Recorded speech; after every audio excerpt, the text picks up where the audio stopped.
तो अब करते हैं अपना क्वेश्चन नंबर 8। क्या कहता है?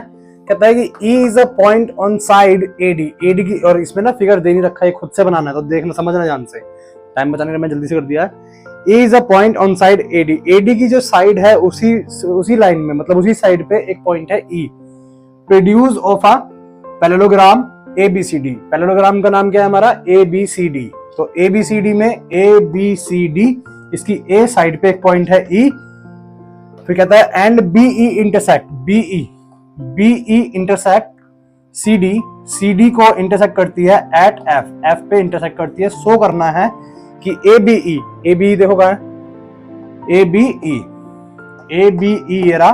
फिर कहता है सिमिलर होगा CFB के, CFB के। बात समझ में आई? तो जिन दो ट्रायंगल्स को हमको सिमिलर प्रूफ करना है, हम पहले उनके बारे में लिख लेंगे, उनको लिख लेंगे। क्या लिखेंगे? सॉल्यूशन देखो यहां से कि इन ट्रायंगल ABE, और ये क्वेश्चन इंपॉर्टेंट है, ठीक है, ABE एंड ट्रायंगल CFB। इसमें क्या है भाई, ABCD तो एक पैरेललोग्राम था, और पैरेललोग्राम की ना हमारे को एक प्रॉपर्टी पता थी कि इसके जो आमने सामने के अपोजिट एंगल होते हैं वो क्या होते हैं? बराबर होते हैं। मतलब ये वाला एंगल इसके बराबर होगा और ये पूरा B एंगल पूरे D के बराबर होगा। लेकिन हमारा इनका कोई काम नहीं है भाई। A जो एंगल है किसमें आ रहा है? मेरे पहले वाले ट्रायंगल में। देखो ABE में क्या आ रहा है? A आ रहा है। CFB में देखो, CFB में C आ रहा है। तो एंगल A बराबर में एंगल C। क्यों? रीजन बोलो। रीजन है अपोजिट एंगल्स ऑफ पैरेललोग्राम। इसको शॉर्ट में लिख देते हैं।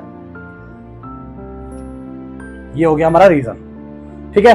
अब दूसरा पॉइंट ढूंढो, मतलब साइड तो देखो हमें दे नहीं रखी, जाहिर सी बात है हमको एंगल ही ढूंढना पड़ेगा। तो एंगल कौन सा देखें हम? मुझे एक बात बताओ, AB CD के पैरेलल होगा और AD जो होगा वो BC के पैरेलल होगा कि नहीं होगा?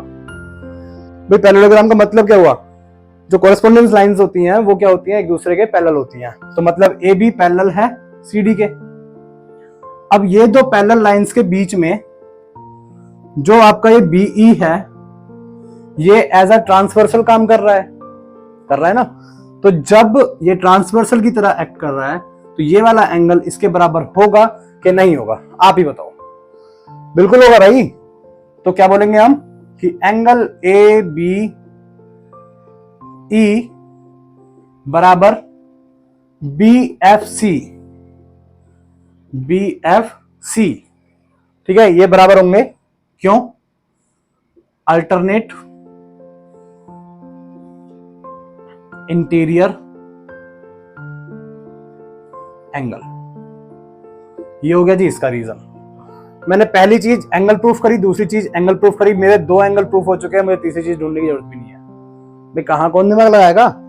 इसी में बोल दो AA प्रूफ हो गया तुम्हारा, तो मतलब ट्रायंगल ABE सिमिलर है ट्रायंगल CFB के। क्यों बोला तुमने? AA similar criteria. और इसी के साथ ये क्वेश्चन भी होता है हमारा खत्म। बढ़ते हैं अपने क्वेश्चन नंबर 9 पे।